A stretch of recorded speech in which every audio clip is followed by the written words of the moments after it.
J'ai pas mis mon petit support. Pardon. Mais normalement, le micro marche. Et j'ai pas de plan non plus.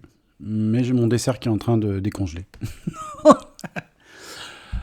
Aujourd'hui, je voulais revenir sur quelque chose qui m'a traversé.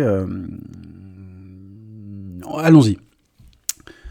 Quand on écrit, il y a plusieurs phases. Il y a la première phase qui est soit la planification, soit la réflexion, soit la documentation, donc une espèce de phase de préparation. Et la phase d'écriture. Jusque-là, tout le monde me suit. Hein. C'est la phase de production, on va dire.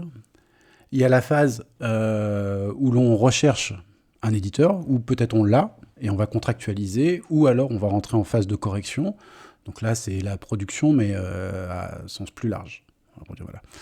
Et puis après, il y a la phase de diffusion-distribution. C'est le moment où les livres partent soit sur des plateformes pour être vendus, soit en librairie, soit dans des GSS, genre Cultura. Euh, mais ça ne s'arrête pas là. C'est-à-dire qu'après, il y a la durée de vie du livre en elle-même. Et nous. Et nous, les auteurs et les autrices, quand ce livre vit, qu'est-ce qu'on fait? Qu'est-ce qu'on devient? Question. Alors, on peut faire la promo de son livre. Vous voyez, j'ai sorti un truc. Un peu ce à quoi servent parfois ces vidéos. On peut aussi passer au suivant. On s'en fout. Bon, bah, il vit sa vie maintenant, le bouquin, et puis bah, j'ai plus rien à y faire et y apporter. Et puis arrive ce moment où on a des retours aussi des lecteurs et des lectrices, avec des avis parfois bons, parfois mauvais. C'est le jeu, ma pauvre Lucette. Hein. On peut pas écrire un livre qui plaît à tout le monde. Hein. J'ai envie de dire, s'il plaît à tout le monde, il est bizarre. Je préfère quand un livre déclenche quelque chose. Et, euh, et arrive aussi ce moment où, parfois, on va regarder autour de soi. On va voir les collègues. On va voir les nominations pour les prix. On va voir parfois les commentaires élogieux ou des choses comme ça. Et on peut ressentir, disons-le franchement, une pointe de jalousie. La jalousie. Alors la jalousie, elle peut avoir différentes facettes. Ça peut être une jalousie parce que, par exemple, tiens, on lit le livre de quelqu'un qu'on estime beaucoup, et on peut être jaloux qu'il y arrive aussi bien, quoi. Alors que nous, on a l'impression de patiner, et que ce qu'on fait, c'est pas terrible. Et là, quand même, on aimerait réussir comme lui. On aimerait raconter des histoires ou avoir la créativité de l'autre. Et cette jalousie, c'est même parfois de la mésestime de soi, parce que ça se trouve, on n'est même pas nul. Hein. Et puis, on peut raconter des histoires nulles, je l'ai déjà dit avant. Mais juste, on a un regard hyper critique sur son boulot et puis hyper positif sur le boulot des autres. Et donc, on peut ressentir ce sentiment-là à ce moment-là. Et je sais pas si c'est hyper positif ou si ça emmène quelque part de bien, mais bon. On peut avoir la jalousie aussi pour l'écho que vont avoir les livres des autres. Par exemple, un livre qui va sortir sur du cyberpunk, alors que moi j'en écris, et puis tout le monde va dire « Oh, celui-là, il est génial !» Celui d'Orient, pas ouf. Même pas. Ils vont dire « Celui-là, il est génial !» et le mien, ils vont rien dire. Et là, on peut se dire « Bah merde, moi aussi j'écris un bon livre, pourquoi personne n'en parle ?» Et donc là aussi, petite pointe de jalousie. Il y a les nominations pour les titres, des choses comme ça, des prix littéraires, où on se dit je suis en lice, je suis pas en lice, je suis choisi, je suis pas choisi. Est-ce que je fais vraiment partie de la team? Ah, j'aimerais bien en faire partie. Je suis là, j'aimerais bien le remplacer. Pas ouf non plus. Hein. Et on a beau savoir que c'est pas un sentiment hyper positif, on est humain, on le ressent quand même parfois.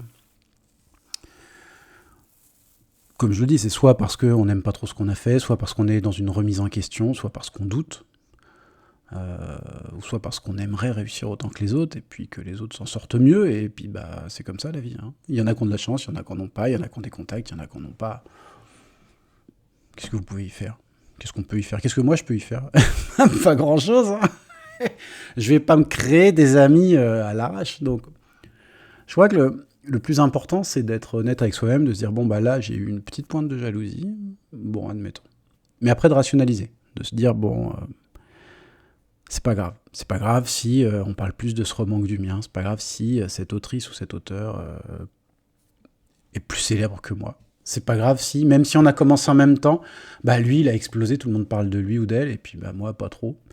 Je pense que il faut quelque part faire le deuil de ce carriérisme, parce que quand on écrit, c'est pas vraiment ça qu'on cherche en fait. En tout cas, moi, c'est pas ce que je cherche. Je dis pas que je trouverais ça désagréable, hein. Attention. Si demain je passe sur la grande librairie et que je vends 8 millions de livres, je trouverais ça plutôt agréable. Mais j'écris pas pour ça en fait. J'écris plus parce que j'en ai le besoin en fait. J'ai besoin de raconter des histoires. Et aussi parce que j'aime promouvoir l'imaginaire, je crois, profondément. C'est peut-être ça ma mission en fait quand j'écris. C'est pas de défendre la langue, c'est pas d'écrire d'une manière à vous faire tomber de votre chaise. Euh, c'est même pas forcément des fois de trouver l'histoire qui va vous faire tomber de votre chaise. C'est juste amener ma pierre à l'édifice de l'imaginaire, continuer à me dire bah on est là, on est présent et on va continuer à écrire, à produire.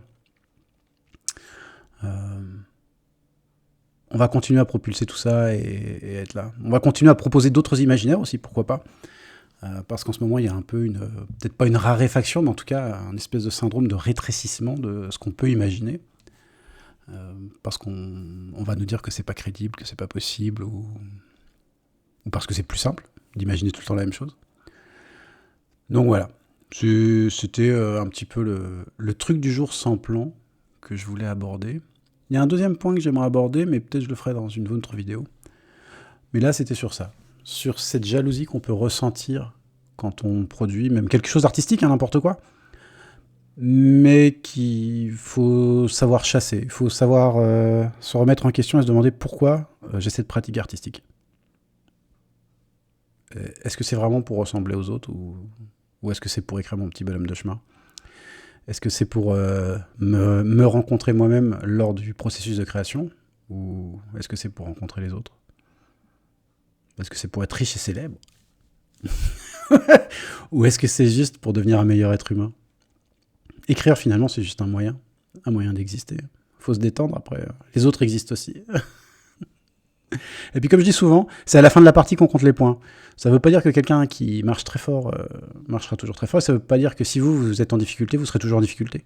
Ça peut arriver. Vous pouvez perdre. Il y en a même qui abandonnent, hein, qui lâchent l'affaire. Mais je vous le souhaite pas. C'est toujours triste d'arrêter. Allez, c'est tout. Sur ce, tchou!